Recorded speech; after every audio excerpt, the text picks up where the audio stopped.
On Sunday, the Packers defeated the Patriots 27-24, going down to the final seconds in overtime to win it on a Mason Crosby field goal. Wasn't pretty, but it is a win, and we should all be happy, right? Or should we be concerned? Let's go over the good, the bad, and how we feel about that performance.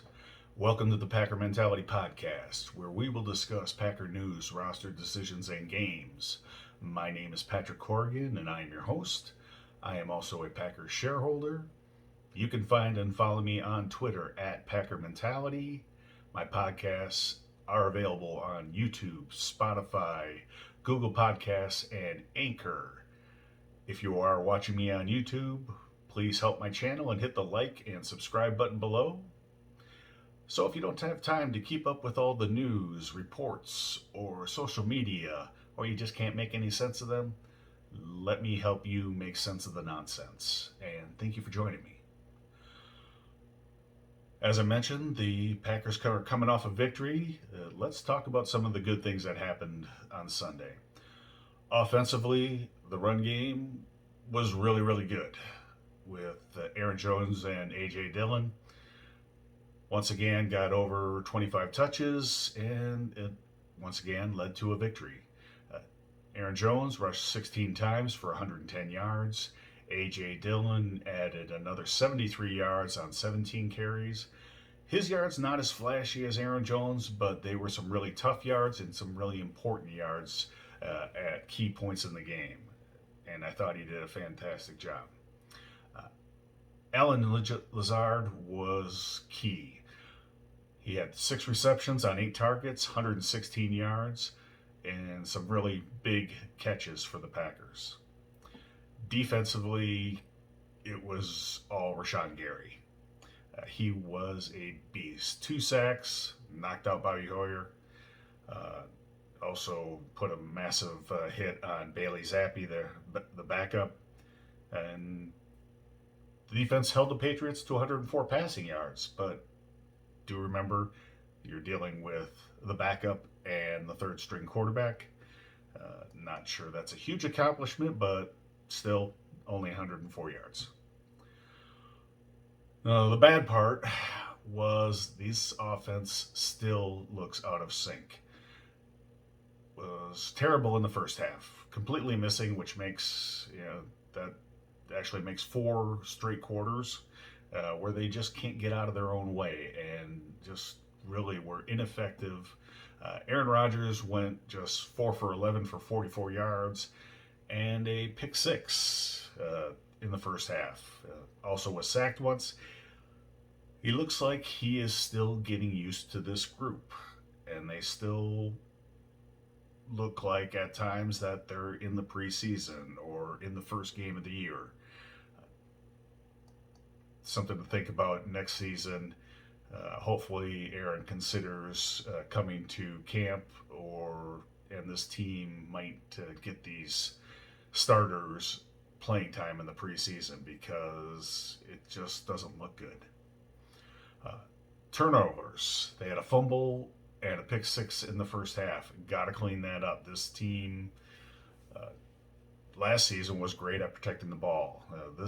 So far this year, not so great. Got to protect that ball. I don't expect Aaron to throw many interceptions, but still, they need to be better. Pass blocking was really rough. Aaron Rodgers was under pressure a lot of the game, and it was everyone all the way across the offensive line. They all had issues at one point or another. It was a problem, and how they fixed it on the game-winning drive is, if it wasn't a quick throw to Dobbs, the Packers kept in 1 or 2 tight ends to block. The first play of that drive, the big play to Allen Lazard, they kept in Mercedes Lewis and Josiah DeGuara to block. So you had 7 guys blocking, and the Packers only sent out Lazard and Dobbs on routes, and I believe Aaron Jones. So you only had 3 guys in the pass route. How are they going to fix that? They could move Josh Neisman to right tackle. He didn't really play in the second half, so I think with David Bakhtiari starting to play more and not having to rotate anyone in with him, maybe they move Neisman to right tackle and bring Elton Jenkins into right guard or to one of the guard positions. Another thing they could do is the rookie Zach Tom, who's looked pretty good in the preseason and in some limited snaps so far this season. He's been pretty good. They have to find a way to get their 5 best linemen on the field. I do think they're going to do that, just not sure how yet. On the defense, this game, whether it was scheme or just an emotional letdown, seemed to lack intensity pretty much across the board, except probably for Rashawn Gary and maybe one or two guys. Uh, they actually looked slow on several occasions. I don't know what was going on, but they basically got run around by the Patriots. Run defense, especially, is where this showed up.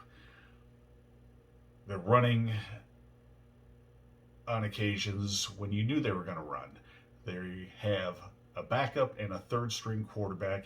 You knew the Patriots were going to run and still couldn't stop them. All levels of the defense failed on this. Scheme wise, they didn't make any adjustments to the Patriots. Patriots lost one of their tight ends in the course of the game and brought in another offensive lineman. So the Patriots were playing with 6 offensive linemen at times, and there were no adjustments made by Joe Barry to counter this. And they just kind of ran all over the Packers. Played in a cover 2 shell against backup quarterbacks once again, guys who are not going to kill you throwing the ball, and against receivers who are not elite. Rudy Ford came in for an injured Adrian Amos. On several plays, he's playing next to Eric Stokes. They are both playing 10 yards off the ball. And on one occasion, they gave up 10 yards on a quick wide receiver screen. And a couple plays later, they're 10 yards off on a 3rd and 10, and both of them back off. And if it weren't for a terrible throw, would have given up a first down. They were 15 yards deep when it's 3rd and 10. And just doesn't make any sense. Just got lucky that this is a backup quarterback. So, how do we feel about this? What are our takeaways and concerns? And I'm going to start with the concerns because I want to end on a positive note. So, first off, let's be a little negative. I want this team to win a championship, and I'm tired of falling short in the postseason. So, I'm going to be negative here, but I think I have good reason to be because we've seen this before. Weaknesses we've seen in the regular season that aren't addressed before the playoffs and corrected before the playoffs have come back to haunt the Packers. Good teams and coaches are going to attack those weak points. In 2019, it was the run defense. It was bad in the regular season, and it was bad against San Francisco. San Francisco ran all over them and knocked the Packers out. In 2020, it was the pass defense. Some inexplicable lapses in the secondary, scheme-wise, or just mental lapses. We saw them all season, and we saw them again against Tampa Bay, and again got knocked out of the playoffs. Last year, 2021, special teams were bad all regular season. And guess what? They cost us in the playoffs, cost us a chance to advance at least. So far this season, 2022, run defense. It's been bad, even against bad teams. It hasn't hurt the Packers yet, but it's been bad.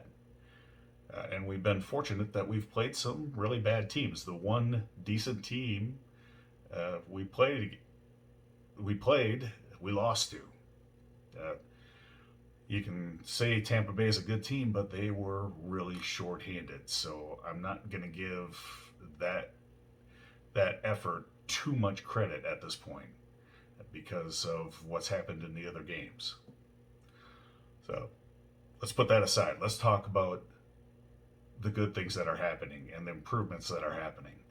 The wide receivers are getting better. The rookie wide receivers, Romeo Dobbs, he's making plays that we saw Jordy make. We saw Devontae Adams make back shoulder TD catches. And it looks like Aaron Rodgers is starting to trust him and making some of the same adjustments that he made with Devontae Adams. Just those quick throws out to him when the defensive back is playing off. When the corner plays off, did it a couple times. Once definitely by design, but I think the other one was just an adjustment. Did it on the game-winning drive, 2 plays in a row. Got 8 to 10 yards. He's just dragging. He catches the ball. He's got good hands. He catches the ball, and he is too big and strong, and he's just dragging those defensive backs. Another good thing that I'm seeing, Randall Cobb looks good, making some really important, really big catches during the game. You know, might only catch 3 balls, but I know on Sunday, 2 of them were huge first downs. Not playing a whole lot of snaps. I think he's playing about 25 snaps per game, but he looks fresh. He looks fast. Great to see him out there. Christian Watson hasn't caught a whole lot of balls yet, but he's getting involved. Aaron Rodgers has, noticed him that he is getting open. Yeah, and he got the jet sweep for TD on Sunday, so he looked good. Guys are coming in for injured players, and they're holding their own on defense. So on Sunday, Adrian Amos went out with a concussion. Rudy Ford comes in.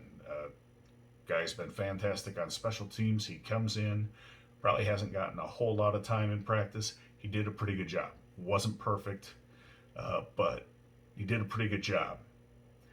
Just like Keyshawn Nixon did a couple weeks ago. Those 2 guys might make some mistakes, but they've come in and they've done a pretty good job, held their own, getting that experience. They're in for guys that will be back. Jair Alexander will be back maybe next week, maybe in 2 weeks. Adrian Amos just has to pass through the concussion protocol, but he shouldn't miss too much time. Now, some of our better players haven't played great so far, and some of them have been limited by injuries. Devondre Campbell hasn't been fantastic so far this year. I don't expect that to continue. He's too good a player. He'll get back into it. Jair Alexander coming back, he'll be good when he comes back. These guys are too talented to not play up to their potential. And other good thing is we're only in week 4. We're 3-1. It's week 4. Lots of time to get things right.